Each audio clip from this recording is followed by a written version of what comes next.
Yeah. Analytics off the chain, all the channels not the same. Jake and Kyle, you know the name. Headliner Nation, we running the game.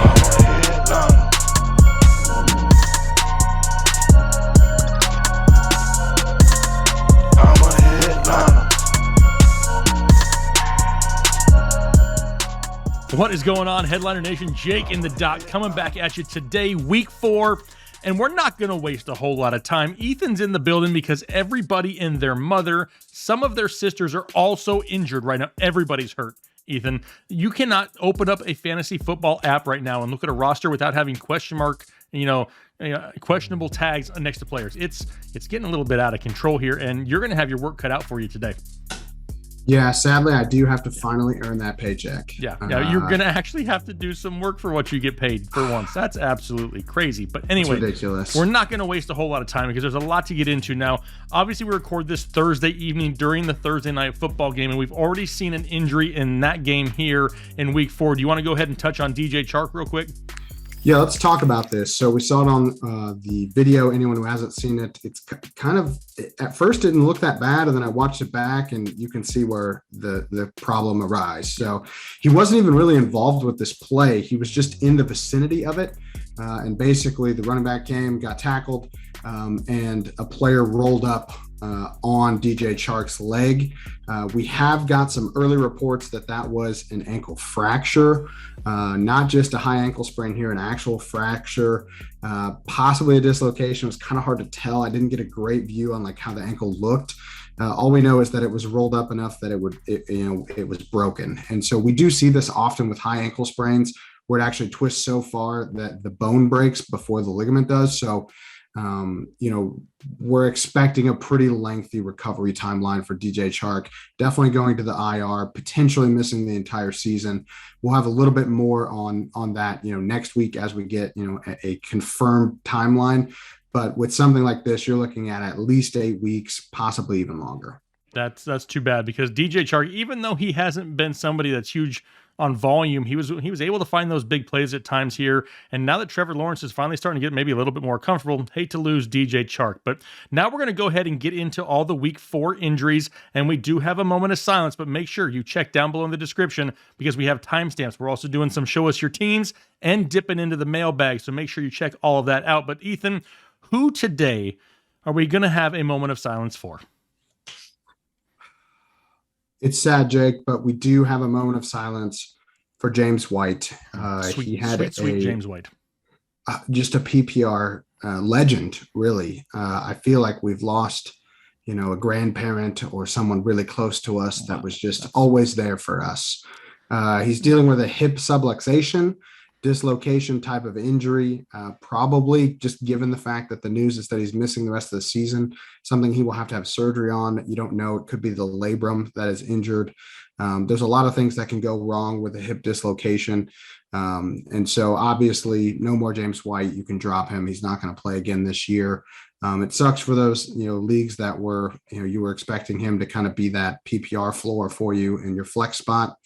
But you're going to have to find somebody else. JJ Taylor, I guess, could be a guy, but I don't know. I don't love any of the options outside of, Damian Harris, as far as the guys left on that squad. Now, because I am a wealth of knowledge here, Ethan, I already know the answer to this question, but I want to make sure that I ask it for those at home who don't understand what the hell is subluxation. So a subluxation is basically it's when the joint actually pops out and pops right back in. So it subluxes or comes out, comes back in. A dislocation is it pops out of socket and stays there. That's a dislocation. That actually happened to Tua, very similar type of mechanism where it pops out the back and stays dislocated. But what I've seen for James White is that it popped out, popped back in. Actually, we've seen this now twice already this year with James White and with Ryan Fitzpatrick. And so I would say James White injury, just based on the timeline that we were given, is somewhere between Ryan Fitzpatrick's and Tua's injury when he was in college. So it's a little bit worse than Fitzpatrick's, but it's not quite as bad as what Tua's injury was, but it's still going to cost him the year. Yep, sounds disgusting. All right, let's go ahead and move on. Let's start, because there's so many, Ethan, I'm just going to hit positions, and then you can just go ahead and rapid fire who we got for each one. So let's go ahead and start off with quarterbacks. What do we got there? So first quarterback up. This kind of sucks for me because I'm a Steelers fan, but Big Ben okay. didn't practice on Wednesday, but he rarely does. He's dealing with just a litany of things. I think it's just kind of classic. He's old. Yeah. Sorry if you're a big Ben fan. Like I'm a Steelers fan too, so this hurts to say, but He looks I bad. expect Ben to play, but I don't expect him to play well. He just doesn't look like he's the same guy anymore. The elbow injury from 2 years ago, there's no zip, there's no consistency. He's making bad decisions, bad reads. It's just not a good year for Big Ben. I think this is pretty much the end. I hate to see it, but it is what it is. Next up, as far as quarterback injuries go, we got Lamar Jackson. He's dealing with a back strain. Now, this one is a lot more fantasy relevant because he has not practiced yet this week. This was something that, I didn't see really any reports about this happening in the game. So was it a practice injury? Was it an injury he picked up in the game, but played through, but now it's starting to bother him a lot more? It's hard to say. John Harbaugh did come out and say he expects Lamar Jackson to play, but I really do think we need to keep an eye on this one, especially heading into Sunday. He could be a Sunday scratch if this back injury is still causing him issues, just because the team wants to be careful with him. You don't want to risk this back injury becoming, a long-term issue for a team that has Super Bowl aspirations, which again hurts as a Steelers fan to say. This is amazing. This is great. That's a great section for you. That quarterback section, nothing but love for you there, Ethan. All right, what about ball catchers? Let's talk about people who catch footballs for a living, some wide receivers. Yeah, this was the week of just if you had a wide receiver get hurt, you probably had like every wide receiver on your team get hurt. Yeah. We're going to start with the Tennessee Titans. We got A.J. Brown. We got Julio Jones. Both these guys dealing with hamstring strains. Both of them missed practice on Thursday. Not a great sign when we're talking about a hamstring injury. And I honestly don't expect either one of these guys to play. Julio does seem to be further along in his recovery timeline than Brown. If I'm going to say like bet money on one of them playing, it would be Julio. But the thing is they're playing the Jets this week. Do they really need these guys to play and risk these hamstring issues getting worse? Oh, and they have Jacksonville next week. So we've got a 2-week stretch, which by all intents and purposes is basically just a Derrick Henry, give him the ball and let him just crush these teams by himself. Huge workload for Henry. I would be looking elsewhere for pass catchers. I don't really trust anybody else on this team. I know some people are touting I don't even remember the guy's name, Nick something. It's a really long weird name. last name. It's got a hyphen in it. Dude, if you didn't hear this guy before the season started, don't be throwing him into your fantasy lineups now. That's all I got to say. Yep. Next up, we have the Giants. They're dealing with hamstring strains as well. Darius Slayton, Sterling Shepard. Neither one of these guys is practicing yet. I don't expect either of them to play. Don't see any positive news coming out on these two. This does open the day for potentially a big passing day for Kenny Galladay. He's dealing with his own hip injury that he's been dealing with all season. I do expect him to play, though. Saquon Barkley, he's getting full reps. He caught 6 passes last week. I think we could see another big pass catching week for him. As far as other pass catchers in this offense, Colin Johnson's kind of an interesting, footnote to know about. He's 6'6", 220. He led second on the team in receiving yards last week. This team is not going to score a lot of touchdowns. I'm going to probably just stick with Kenny Galladay as like a wide receiver 3, Saquon Barkley, plugging him in as an RB2 again this week as they continue to ramp him up. Next up, my Steelers are still hurt. Everybody's hurt on the Steelers. Diontae Johnson, JuJu, Claypool, literally anybody who matters that catches passes is hurt right now outside of Harris. So Diontae Johnson's dealing with a bone bruise that he had in week 2. He missed week 3, but he did practice in full on Thursday. So we can expect Diontae Johnson to be playing this week. The Steelers are throwing the ball like 43 times a game. So he's going to have some PPR upside just from that. JuJu is dealing with a rib contusion. He did practice on Thursday. He does kind of trend towards playing right now, but I don't 100% trust him going into this matchup. He didn't look like he was 100% after he got hurt. And it just seems like a very risky play. Again, they throw a ton, but JuJu's not probably the guy you want this week. Chase Claypool is probably the most intriguing one, or the one to watch the most, and that's because he's dealing with a hamstring injury, and he practiced in full on Wednesday and then was limited on Thursday. So anytime you see somebody go down in their availability in practice midweek, that's a concern. It's not a good sign. If he continues practicing in limited fashion, there's still probably a good chance he plays, but I am concerned about him being a scratch on Sunday, so you have to be watching out. If any of these guys miss and the other two play, I do think that they're flexible, except for JuJu. I'm not trusting him. He's given me some really bad vibes, some bad JuJu, if you will. Some bad JuJu. I like that. Yes. Next up, we got DeAndre Hopkins. He's dealing with a rib injury. He did sit on Wednesday from practice. He managed to play last week. We said he probably would, but it did look like he was mostly just a decoy out there. He caught a couple passes, but was not a great fantasy asset for you. I expect him to play through it again this week. It's really hard to sit a guy like DeAndre Hopkins when he's playing. Next up, we got Tyler Lockett. He left in week 3 with a hip injury, was limited on Wednesday, but then downgraded to a DNP on Thursday. It looks like he's going to be a game time decision. Really tough start for me this week. I don't think he's 100% healthy. Could easily scratch on Sunday. Last up for these wide receivers, we got Keenan Allen. He's been dealing with an ankle sprain. He put in a full set of workload in week 3, so it doesn't look like this is anything more than just veteran rest here. He was limited in practice on Thursday, but I would still expect him to play. If he's playing, I think he's going to end up with a pretty fair target share. I think he's dealing with like 27% target share right now.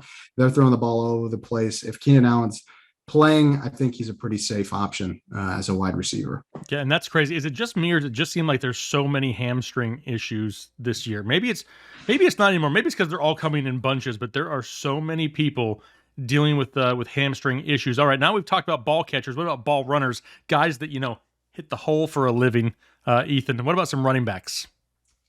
We'll start with the big one, CMC. We talked about him a little bit last week as our instant reaction because it was happening as we were recording. Crisis avoided slightly. Okay, so it doesn't appear that CMC's hamstring injury is going to put him on the IR. That's a good sign. What it does say, though, is that there's a good chance that he's going to miss the next couple weeks. Chuba Hubbard is going to be playing, or Chuba, however you want to say that. Chuba. He's going to be playing. Royce Freeman also going to see some snaps. If it's me, I'm going to go with Chuba, but you do you. Okay, it's neither one of these guys is CMC. Don't expect that type of production out of them. Next, we got probably the second best running back in fantasy football. That's Dalvin Cook. He's dealing with an ankle sprain from week 2. He did manage to get cleared. He managed to get cleared to being close for week 3, but he was not able to actually play. They scratched him right at the end. There were some reports that maybe they could have played him. I don't think they were ever really planning on playing him at all. He got limited sessions in on Wednesday and Thursday this week. He's still a game time decision, but it does look like he's trending in the right direction towards playing this week. Alexander Madison took care of business. If Dalvin Cook were to get scratched again, I would expect him to be playable, in backup for Dalvin Cook. Okay. Next up, we got Josh Jacobs. He's dealing with the mystery turf toe, possibly ankle sprain. We've been talking about this a couple of weeks. It happened in week 1. He's missed 2 weeks with this. He did manage to get a limited session in on Thursday. The problem is that he plays on Monday night. Incredibly risky start here, especially with John Gruden basically like talking up Peyton Barber's abilities all week, that they're comfortable with Peyton Barber taking a majority of the workload. If you can find a guy, one, Josh Jacobs needs to be in your flex if you're going to potentially start him. But just know that he could be a scratch on Monday night and could leave you hanging. If you have options, I would probably sit Josh Jacobs again this week. Antonio Gibson, he's dealing with a shoulder injury from a few weeks ago. Now he's popped up with a shin injury. He didn't practice on Thursday, but he did get a full session on Wednesday. So that's always a concern from full to nothing. He was seen with a leg sleeve on the shin. So it could be that this is just a pain management issue. Maybe it got hit again. They don't want to risk him, potentially dealing with this pain going into Sunday. So they're giving him some more rest. It could be something serious, but usually with a shin, we're talking about some type of contusion or bone bruise. Not a whole lot of info on this one right now. So just kind of keep an eye out on it. We should get some more news as the weekend rolls along here. Darrell Henderson, he's dealing with a rib cartilage injury. He did manage to return to practice on Wednesday. He is pacing towards playing this week. I'm not loving it because he's splitting carries with Sony Michel. and they are playing. They're playing what I expect to be a total shootout of who can spread the ball out more. Who's got the biggest offense? Yeah, who really does have the biggest offense? I don't expect them to be using the running backs a ton, but he should play. If he's playing, I guess you could throw him into the flex. There's definitely some touchdown opportunity there with Darrell Henderson. Uh-huh.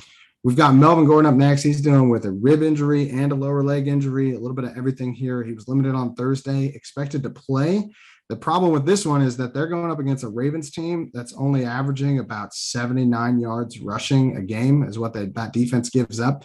Not a sexy start, probably a low end to mid RB3 with Melvin Gordon still splitting touches with Javonte Williams. I don't like either of those guys in a really tough matchup against the Ravens. Last up here for the running backs, we got Elijah Mitchell. He's been dealing with a shoulder injury. He missed last week. He has been practicing in a limited fashion, so there's at least a chance that he plays. Trey Sermon didn't really do anything spectacular, so if Elijah Mitchell is able to play, I think he's going to command some touches right away. Again, not a great start because he's splitting time, but if Elijah Mitchell's playing, I guess you've got some chance for touchdowns. Yep, agreed. All right, now we move on to tight ends, the football kind. And there's only like 4 tight ends that are worth a crap in the NFL, and you're going to talk about 2 of them that are a little bit banged up right now. Yeah, first one, George Kittle. I feel like this is kind of a yearly occurrence. I get really frustrated about George Kittle constantly being hurt or banged up. He's dealing with calf soreness. Shanahan said that he expects Kittle to play. I wouldn't expect him to practice much this week. It sounds like this is, again, a pain management issue. It didn't sound like it was, a calf strain. It seems like it's more just sore from maybe he took a hit. Hard to say. I don't think it's worth panicking about. It's definitely worth knowing, though. Last up, we got Gronk here. He's dealing with a rib injury that did knock him out a few plays. He got x-rays. They were negative. That's a good sign. This is a revenge game for Gronk. Gronk and Brady are going to show up, and I think they're going to try to make a statement. I would expect him to get some major red zone targets in this game. I think they're going to try to really beat the Patriots down here. Okay. And I would expect a solid day from Gronk with that in mind. Yeah, maybe we don't see the snap count that we've seen over the last few weeks. Maybe he's out there running a few less routes. But like you just said, in the red zone, Gronk is going to be in there trying to score some tutties against the New England Patriots. So, all right, That was absolutely depressing. Everybody is hurt. But you know what? Now it's time. Because we start off with the bad news, right? And then we transition, Ethan, because we got to have some good news in there. So you know what it's time for now? It's time to show us your teams. Let me go ahead and head over to Twitter and find out what we got here, because we got some good ones this week, Ethan. We got some good ones. And we're going to go ahead and we're going to kick it off here. First one we're going to do is from Noah Obed. He has the team name of I Am the Cure. Now, not bad artistic abilities here. He's actually got, a syringe up there squeezing out some purple liquid. His league name is the Vaccinated 10. Okay. But then he's also gone to the point of what looks like little virus thingies next to his starting lineup. So those are germs.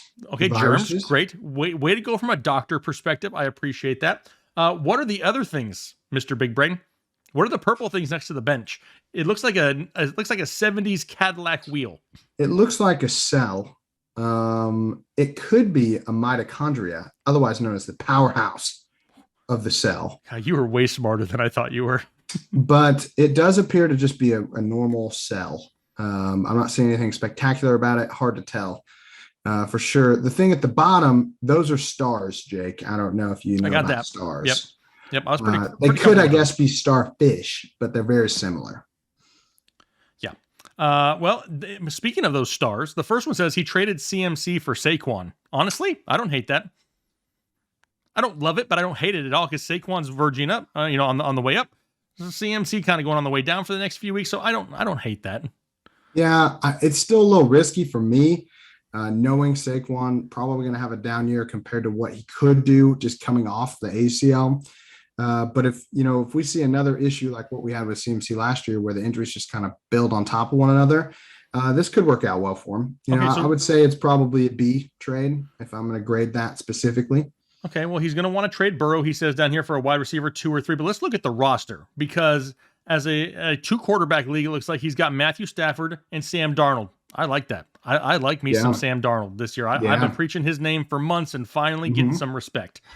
So now that he doesn't have CMC, he's got Saquon and Najee. Najee out there getting 19 targets last week is absolutely ridiculous. And then you just covered all the wide receivers that are hurt. He could get that again this week, Doc.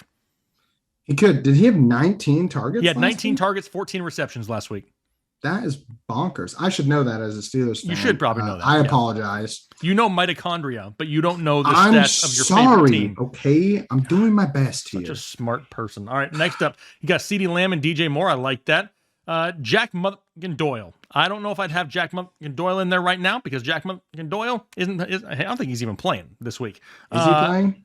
I don't think he's playing this week. Oh. James White also. We just had a moment of silence, so we got some work to do. Do you have anybody on your bench for the tight end position or your flex spot?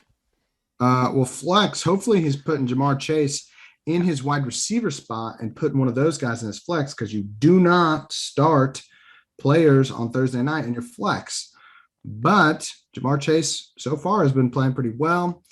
Antonio Gibson should be able to slide in there in the flex, though. If you haven't, if you didn't put Jamar Chase in there, you can throw Gibson. I would still expect him to play. He is banged up, but again, I'm expecting him to play. If Gibson for some reason is a late scratch, maybe you could put in Jamal Williams for just like touchdown upside. I don't know what you're going to do at tight end, though. I would not be worrying so much about Burrow for another running back or wide receiver, as opposed to worrying about Burrow for like a tight end. In a 2-quarterback league, you should be able to get a pretty solid tight end plus. And I don't know if this is I don't know if this is a dynasty or what, but do you need that other quarterback on the bench? Is with Justin Fields and Joe Burrow? I don't know. You got a lot of quarterbacks, a lot of options. But yeah, I'm looking for a tight end before I look for something else right now, because you're okay everywhere else. But yeah, I mean, Jack Doyle for the second consecutive day did not practice on Thursday, so it's trending like that ain't gonna do.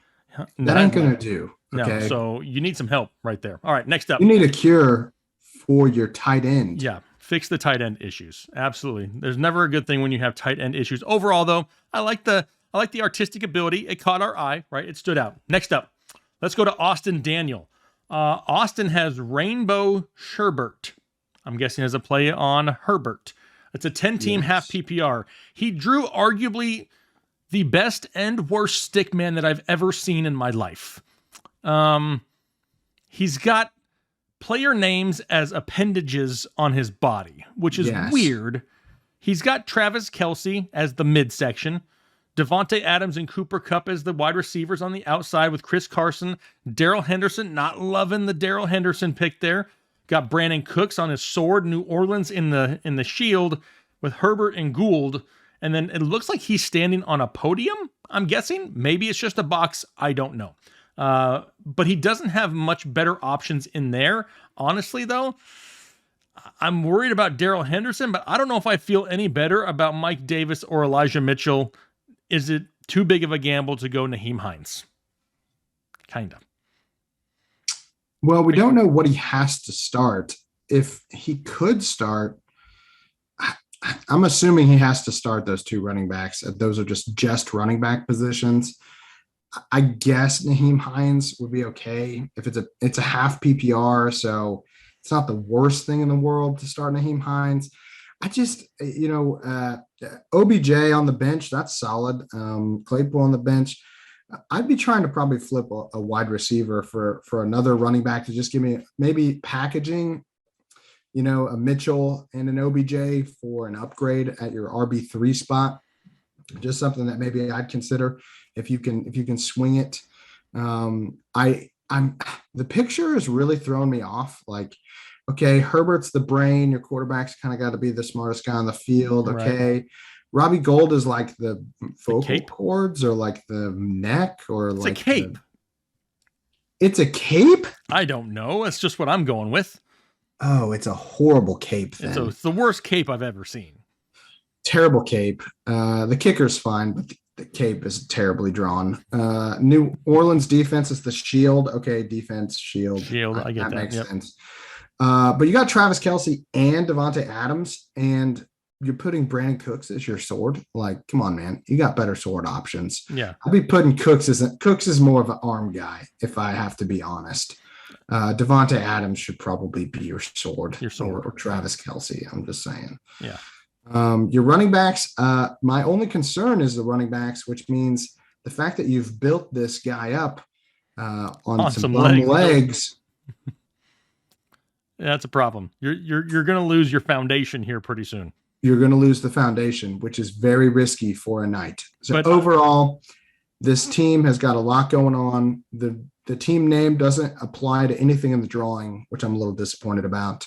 But I like the team name. It's catchy. It's kind of unique. It's family friendly. At least he has Herbert, right? At least he has Herbert. You know.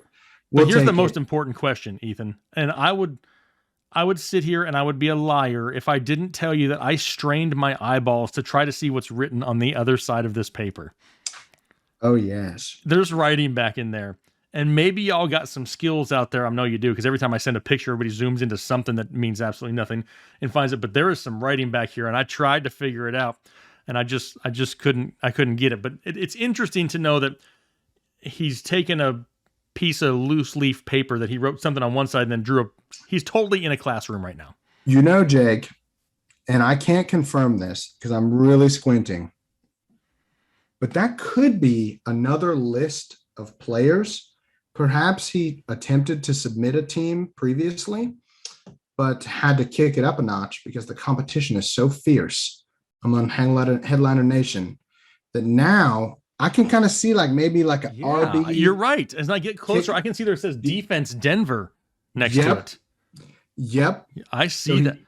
Maybe that was a previous failed attempt. Here's the thing. Never stop trying. That's right. As long as you're trying, we will notice. That's right. All right, next up.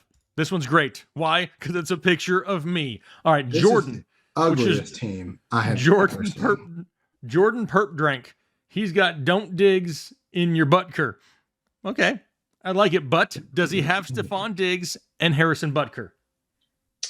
Yes, he does. So no. He has Harry Butt Kicker. I know, but it's close enough. I suppose. Let's see. He's got Lamar Jackson, who we just talked about. You got to watch out for his back there. King Henry and David Montgomery. It's kind of crazy. Like I'm having a hard time figuring out that there was somebody out there in the world that thought it would be a good idea to print my Twitter picture and write on it. I don't think that ever crossed my mind of something that would happen in my lifetime, but I'm flattered. But the team, now we go down to DeAndre Hopkins and Stephon Diggs. As you get right around my upper ear, that's where you find Logan Thomas and Tim Patrick to go with Harry Butt Kicker and the Titans. Now on the bench, he's got Chuba, Elijah Mitchell, Zach Moss, Brandon Ayuk, Tyler Boyd, and Jalen Waddle. He's currently 1-2 in a 10-team full PPR league. What are you thinking right here, Ethan?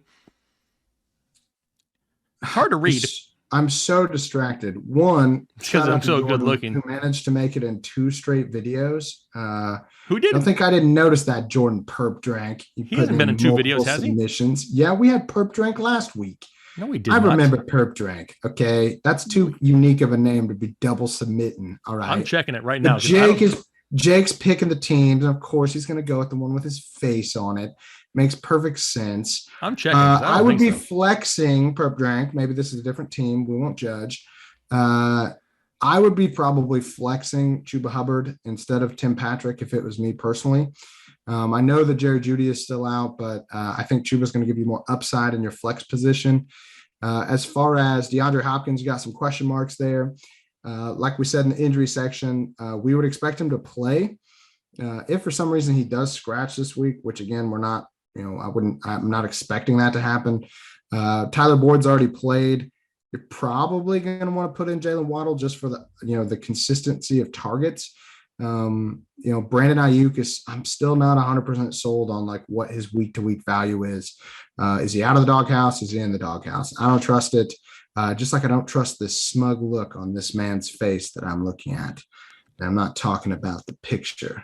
You know what's awesome is your memory, because you're right. I didn't realize that just last week, Perp Drank submitted the one on cardboard with all the cactuses that were drawn. Perp Drank Jordan being tricky. Jordan. Perp Drank. You Perp Drank. But I mean, hey, I don't go back and compare who's what. I just look for the most interesting ones, and he used my dang picture, so I had to use it. But okay, he's going on the list. He's not going to be included anymore. Perp Drank. Way to go. All right, next up. Now we go to Jane. Jane hasn't been used before. Hers at wanna travel more. And only reason I say this is because she also included it in her tweet when I got it. But I thought she said the lion farted instead of the lion hearted. And that caught my attention because I have the maturity of an 8-year-old. You know what I mean? Yes. So that, and then she decided to draw like half a lion, which is a lot better lion than I could draw. It's a beautiful lion. It's a very... Do you think she actually drew this, or you think they're trying to trick us again? It looks like she drew it. Like it's lined paper.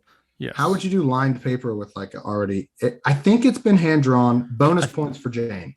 I think you're right. It does look like hand drawn on a piece of paper there, so she'll get the bonus points for that. And in her tweet, it does say the lion farted, just so you know, because it kind of cut it off at the top of the picture. Her roster: Dak Prescott, okay, like that. Yeah. Hopkins and Cup, okay. Henry and CEH, Tunyon, Kareem Hunt, Zerline, Denver, I like it. Julio on the bench, good because he's hurt. Josh Jacobs on the bench, good because he's hurt. OBJ, Cousins, Hunter Henry, so going double Henry, covering a Henry on the bench and in the starting lineup. I like that. Along with Cortland Sutton in the Cleveland defense. Now, I don't think you need 2 defenses. I would not carry 2 defenses. I do want to make sure that I point out the bonus points because not only did she put in the headliners hashtag with 20%, but she's also got the Manscaped plug in there, so we don't have to mention the 20% off Manscaped. I mean, Jane is covering all areas here once again. We can assume Jane is a woman. Maybe she has gifted her man some a little Manscaped action. Men, pay attention to this. The ladies love it. Exactly. But they're trying to tell you something. This is a beautiful artwork. I'm really impressed. I don't see any Lions players, so I'm trying to figure out where the lion. Good observation. I'm not seeing where the lion really, fits for the team name. That's a bit confusing, but it's a good squad. I don't see anybody on the bench that I'm putting in for any of her starters. I think she's got pretty much the guys that I would start on this team. Absolutely.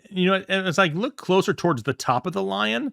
You can see that some of the lines, they really do look maybe not like I think this is one of those, you know what it is, Ethan? This is one of those pictures that when you back up further, it looks better. Because when you get really close, you realize that some of the lines just don't look really good. But when you look at it from a distance, you're like, dang, that's a great lion. That's like Simba up in here. But that's a beautiful lion. As you get closer, you're like, man, those are some jagged lines. Like, they're not even straight. But then, hey, better than I could do. I'll put it that way. We can appreciate fine art on this show, but I can tell you that I could not do anything close to this lion. Heck no. So, that's going to impress me regardless. Perfect. Next up, we're going over to Eagles fan now. At Eagles fan 248, he got selected because he is obviously a server at Cheesecake Factory and made his lineup on the little notebook where they take your order. First off, I love cheesecake. Maybe you couldn't tell. I like me some cheesecake. He's got the Miyagi, is that saucers? Is that a saucers or Sweeb? Sweers. I have no idea what the hell his team name is. Schweebs. All right, he's got the Miyagi Schweebs for his team, who he has assigned as an app or an entree. It is Josh Allen. Under modifications and prep, we got Nick Chubb. Next entree is DeAndre Swift, entree. And then we go for the next modification, or probably that's Tyreek Hill. And then Tyler Boyd and Big Bob Tunyon. And then Kenyon Drake and the Saints. On the bench, he's got, it says Myles Gaskin. Looks like Miffs. Looks like Miffs Gaskin. Jacoby Myers. Gaskin. There's no way in hell that's a U in Russell Gage. That's like an R and like a piss on it. You know what I mean? He gave zero zero craps when it came to writing that U in Russell Gage. Gage is hurt, so I understand. I get it. Like, he's just got pissed while he was writing it, I guess. And then Latavius Murray, Cole Kmet, and Derek Carr. So overall, I'm probably not making any changes. I don't love that you have Kenyon Drake in there as your flex. If it's me personally, I'm taking a gamble on Myles Gaskin before I am on Kenyon Drake as the flex. Yeah, that was the only one that I kind of stuck out to me. I wish he had a little bit more. Maybe Latavius Murray. I don't know. I feel like he's starting to build up a little bit of trust there with the Ravens. Got some touchdown upside. I don't know. I guess Kenyon Drake's fine. I'm not loving his bench as a whole. If you're only starting one quarterback, you can't super flex. You shouldn't have drafted Derek Carr if you did. There's no reason to have two quarterbacks. I'd be getting somebody else on the bench that could maybe slide into one of these other spots. Worry about quarterback later if something were to happen to Josh Allen. Don't just burn up a bench spot on it. But overall, solid squad. Love that he works for the Cheesecake Factory or stole the Cheesecake Factory. Yeah, or used to work and is now going to get fired. Yeah. I wish I knew what his team name was. It's Miyagi something. It's Miyagi Schweeb. Miyagi Schweeb. All right, next up. Last one here for Show Us Your Teams is going to be Travis Looney. Now, Travis Looney took himself a spiral notebook, drew what looks like a version of the Washington football team logo, or it's just a W for win, either or. Dubs. Found a way to prop it up in his car. Now, I included the outside of it because you can tell it's in between two air vents. I'm guessing this is the screen in the middle. You got some push buttons. So somehow he snuck away and he went out to his car. He made a quick little sketch and decided to throw it on Twitter, and it worked because it caught my eye. So he's got fly to dubs, dubs, not the W. Don't fly the W. It's fly to dub. Fly to dubs. A 12 team, and this is a standard league, not PPR. Below that, you have arguably what looks like a piece of male genitalia pulling behind it a W flag. I don't know. I mean, obviously he's not exactly, he's no Jane. Huh? He's no Jane artistically. Yeah, no, there's no artistic ability here. I'm a little bit worried why the man junk has got wings on it. It looks like a finger. It kind of does look like a fingernail there. Yeah, it's just odd. That's an ugly plane if it's a plane. And then what is below it? Is that fireworks? Is that like... I think. I don't know. Those are horrible. Are you allowed to fly a flag and fireworks? I feel like that's a good way to burn your flag. I'm pretty sure if there's fireworks going off, it's like a no-fly zone or something. No-fly zone. I mean, that's just a lot going on here. Yeah, there's a lot to digest. A lot. But overall, the team, Brady, Jones, Gibson, Cooper, Jefferson, Patterson, Hooper, McManus, and Cleveland, with Cousins on the bench, Moore, Higgins, Cephas, and Doyle, I wouldn't make any changes to what he has. His overall lineup is pretty good. I'm a little bit worried about Amari Cooper not being 100%, but he's still playing. But outside of that, as long as Antonio Gibson is good, I don't hate it. Yeah, he does have a question here. Should I trade Brady for Hurts and Henderson? No. No. Do you agree with me? Or are you just copying what I said? If Henderson was healthy, I would do it. That's my biggest concern. I don't like trading for injured players. And who are you dropping outside of Jack Doyle, who shouldn't be on any fantasy rosters? If we've learned anything from this segment, is that Jack Doyle's not allowed to be on your fantasy team if you're following us. Yeah. Poor Jack. I just want to know, how is this sitting up? I don't know what is holding it up there. What kind of voodoo magic is this guy doing to like stick this up? It looks like a pretty heavy notebook. Like, how is this sitting up? That's pretty loony if you ask me. How much you want to bet that it's sitting on a couple of like turn knobs that we can't see because he hit it with a piece of paper? Maybe. That's what I'm going with. That's all. Yeah, there must be a knob or something under the should I trade. Yeah, he hit it very well to make it look like it's floating. Travis, way to go, Travis. All right, that was Show Us Your Teams. Now, let's dip in the mailbag here a little bit. And we got a few that we're gonna answer them seriously because there's a lot of questions about a lot of the same players. And the first one out here is going to be Dragon Night Shadow. Who would you, or would you start pressing the panic button on Allen Robinson if he underperforms again this week against the Lions? Now, a lot of people are worried about Allen Robinson. I don't love what I'm seeing from Allen Robinson, but I also blame Matt Nagy for all of it. So, because Matt Nagy sucks. He is literally Adam Gase's doppelganger at this point because he blows as an NFL terrible. head coach. Dude, I've played Madden for 25 years, and I could call better plays than him, okay? I'm not worried about Allen Robinson himself as the player. I'm more worried around the overall offense and their inconsistency to, like, really, commit to a quarterback here. Now he's saying that Nick Foles is even in the running to start. Until they really get some solid quarterback play and can start to gain some chemistry, it's gonna be a headache.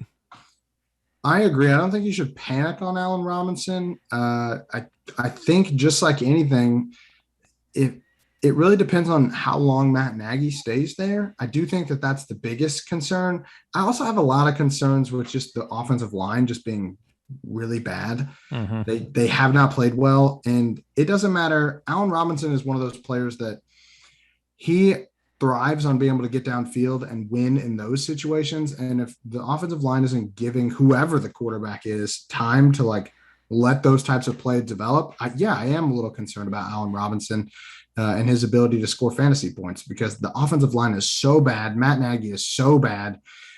2 of the 3 quarterbacks are so bad.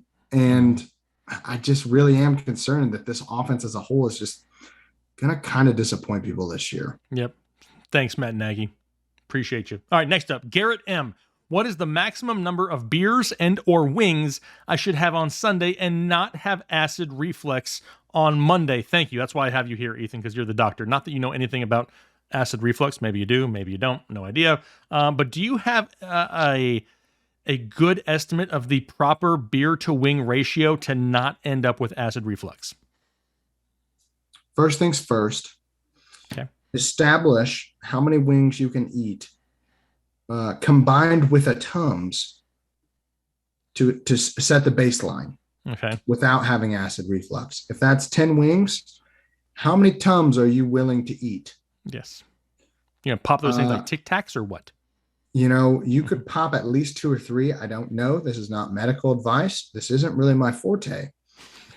But I would never limit a man's wings or beer consumption on Sundays. It really is against my principles as a fellow man. Yeah. So if it was me, I'd do a little bit of a test run, eat 10 wings, drink a couple beers, eat a Tums. See how you feel. If everything's just throw good, random Tums in the middle, right? A few wings. By the end Tums. of this season, if we test this enough, you will have the perfect answer. It could be 3 Tums, 10 Tums, 10 wings per Tum. What's your wing to Tum ratio? And then we'll start talking. You got to do a little bit of science here, Garrett. But I believe. Can you tell me, what is the most wings you've had at one sitting? Probably Buffalo Wild Wings. I'd say like 27, 28, 29, somewhere around there. Like it was out of 50. So I don't know how many everybody else ate, but like I can tell you I was up over 25 for sure. Yep. I am here to announce that I have had 44. Yeah. See, maybe that's what we should do the next time we're together. Wing eating competition. Love it. Moving on. Matt Sims. Trying to decide what to do with Miles Sanders. Should I sell or keep? Well, you're not going to get very much for him right now, so I'm really not into selling him when the value is as low as it is. But here's the thing. Miles Sanders is playing great when he's getting the ball. He's just not getting the ball enough. So if they can stay in some more close games, the value will creep up. And if you're sick of that headache, that's when you can sell him. But I'm not doing it here just yet. Yeah, you're basically being forced to hold right now. You got to keep him and hope that the offense can start clicking a little bit better with Jalen Hurts and that Sanders can, maybe put up a couple good weeks in a row, and then you can sell, at a fair value. Yep, exactly. Go Blue 193. Is Tyson Williams done as a viable fantasy option? I love me some Tyson Williams. I think he is the best running back in that backfield and deserves 15 to 20 touches a game. But the problem is he's still struggling with some blitz pickup, some pass protection, and they're using Latavius Murray on the goal line, and that's what really worries me. Is he viable? he's worth a bench stash right now. I wouldn't drop him, but I'm not excited to start him just yet either.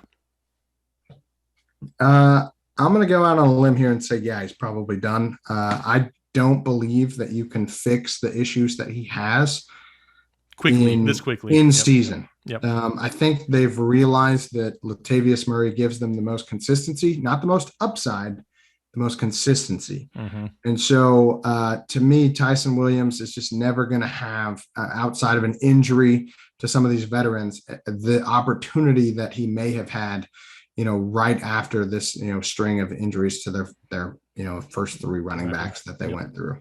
All right, next one. Two more left. Ben Diesel. Should we stash Jeff Wilson Jr.? Do you think he could take over this backfield when he returns? Now, we know Jeff Wilson's still a couple weeks away, but there's so many banged up running backs in this offense that we've seen Jeff Wilson produce here before. In my opinion, though, I'm not stashing somebody that's going to be coming off an injury that still may be worked in slow and still splitting time. So personally, I'm not into stashing Jeff Wilson just yet. Yeah, I'm not stashing him either. All of the running backs on this team are injury risks, but Jeff Wilson has the most significant of those injuries. So to me, I feel like you're just wasting a spot to stash him. I would rather, pick up somebody that's healthy that has a chance to blow up over the next few weeks, as opposed to just getting a Jeff Wilson who, we kind of just know what he is.